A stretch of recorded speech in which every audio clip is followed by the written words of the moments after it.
this video, we're going to look at the impact of pressure groups on businesses.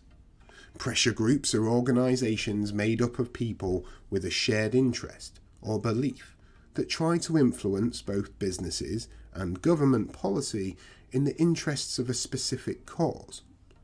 There are thousands of pressure groups worldwide, and these operate at a number of different levels. Local groups, regional, national, and even international groups. Pressure groups can campaign on a variety of issues. These range from small, local pressure groups, protesting to try and stop a factory being built in a certain local area, to large international groups focusing on a wide range of issues. These are often environmental or ethical issues. For example, Greenpeace campaigns on environmental issues, and Amnesty International campaigns for human rights. To all the teachers out there, show all of these videos without any ads and gain access to our growing library of over 500 teaching worksheets. Why not visit BizzWizard.co.uk to find out more? Ethics is about doing the right thing, basing business decisions on what is morally right, rather than if it is legal or more profitable. Ethical issues go much wider than just environmental issues, for example, including how employees, consumers, suppliers, and the wider society are impacted by business activities. Businesses continually face challenging decisions, and a huge amount of pressure from these pressure groups over ethically what is the right thing to do. And as businesses, they have to weigh this up against the impact on sales and on profits. Unethical decisions can result in negative publicity.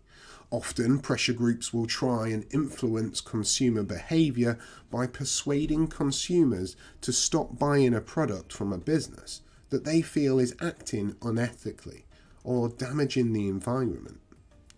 Many pressure groups try to influence businesses to behave more ethically or to act in a more environmentally friendly way. And this leads us nicely to looking at this video's main example. This is Jeremy Bravo. Jeremy is the leader of a pressure group called Chimps for Chocolate, which is trying to influence chocolate manufacturers to stop using palm oil in the manufacture of their chocolate products. So what's their issue? Why have they formed this pressure group?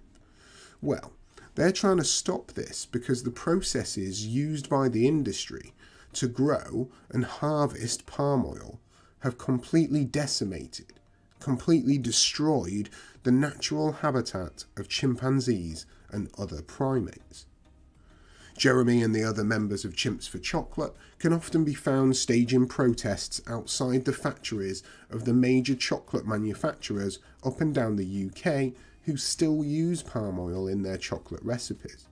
And of course, as you might expect, they're usually dressed in chimpanzee suits. This has brought a lot of attention to their cause, and their protests are often featured on local and national news. They want to put pressure on the manufacturers to change their recipes, to use other products in place of palm oil that won't have such a devastating impact on the habitat of the chimps in the wild. Chimps for Chocolate hold protests outside the stores that stock chocolate products containing palm oil. They want to try and influence supermarkets and other retailers to stop stocking products containing palm oil in order to put pressure on these manufacturers to change the ingredients so that it's better for the chimps' environment. Chimps for Chocolate have recently partnered up with an ethical chocolate manufacturer called EcoChoc to develop a range of products where 25% of the profits from each bar are donated to a chimp conservation charity, as a means of raising awareness of this cause. So Jeremy and his fellow activists recently took their protest to a whole new level by rallying a huge group of protesters in Indonesia who chained themselves to the gates of the palm oil processing plant, which is one of the main suppliers of palm oil to the UK chocolate industry. And this gained them worldwide TV coverage and images of them dressed in chimp suits while holding placards naming and shaming the UK chocolate companies went viral on social media. Bring this video and over 100 more to life with fun, interactive games, quizzes and case studies. Why not try the first 25 completely free by visiting BizzWizard.co.uk. So you can see that a pressure group like Jeremy's can apply a lot of, well, pressure on businesses. Let's have a look at some of the ways that they can have an impact on a business, focusing specifically on the marketing mix. As a reminder, the marketing mix is known as the 4 Ps, which are product, price, place, and promotion. How might a pressure group have an impact on each of these areas? Well, first of all, let's look at the impact on the product itself. A pressure group might campaign for the use of more sustainable raw materials, ingredients, and components. We have seen that Jeremy and his group want to change the chocolate bar forever. Another example could be pressuring a furniture manufacturer to switch from using non-renewable timber, such as mahogany, which takes hundreds of years to grow, to instead using more sustainable materials, such as pine, which is considered renewable in our lifetime. Foods made using different ingredients, like not using palm oil in chocolate, well, they might taste different to the original products, and consumers might like it more, or there is a good chance that they might like it less. Cost is also going to be a big consideration. Often more sustainable components or raw materials may simply be more expensive, and this can lead to higher costs for the business. They will then need to decide whether they're going to absorb these additional costs themselves, or whether to pass the additional cost on to customers.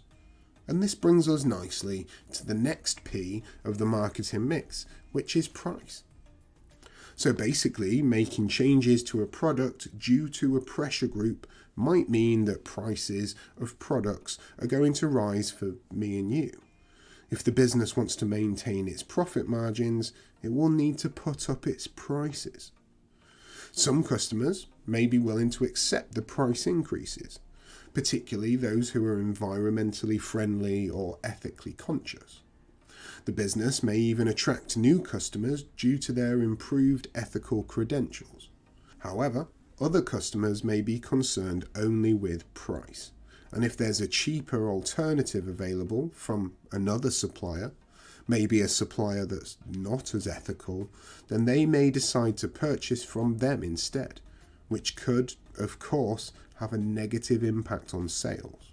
Each of the video courses over at BizzWizard.co.uk also includes an interactive business case study that applies the knowledge learnt to a real-world scenario. There are over 1,000 multiple-choice questions, each with detailed feedback, which tests students' understanding of the content. Why not visit BizzWizard.co.uk to find out more? Next, we'll look at the third of the 4 Ps, place.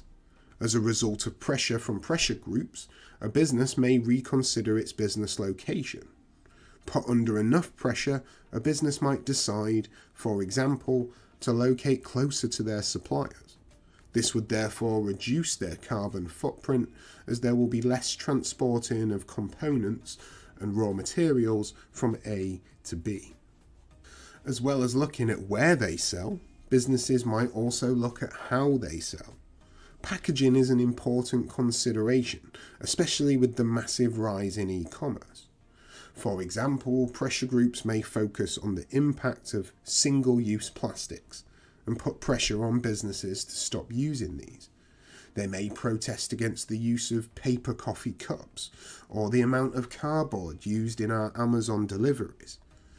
Changes to the cups used or to the amount of cardboard could have significant impact on these businesses. And the final P of the marketing mix, as I'm sure you remember, is promotion. If a business has previously had negative publicity from the campaigning of pressure groups, they may decide to switch the focus of their promotions. For example, they may choose to promote the environmentally friendly features of their product, or to highlight the changes that they have made in response to the activities of the pressure group. If they are clever, they may even be able to turn the publicity around the pressure group to their advantage, as we have seen in our example with EcoChoc teaming up with Jeremy's group. So, pressure groups such as Chimps for Chocolate are impacting businesses involved in manufacturing and selling these chocolate products. They might impact each element of the marketing mix for these businesses involved. If you get a question in the exam about the impact of pressure groups, it's important to make sure you focus on the impact of those pressure groups on a business, or perhaps on multiple businesses, as we've seen in our example with Chimps for Chocolate. For a business, their main focus when being put under pressure will be to decide whether the additional investment involved in acting in a more ethical or environmentally friendly manner will actually be the right move in the long term. A business will have to weigh up the impact of their actions on sales and ultimately on profits. Although investing in sustainable or ethical objectives may be more costly for businesses in the short term, in the long term they can often gain greater customer loyalty and increase sales by marketing themselves as an ethical and sustainable business. My advice to you, if you launch your own business, would be to try and avoid upsetting pressure groups just like Jeremy's in the first place. This has been the BizzWizard. See you in the next video.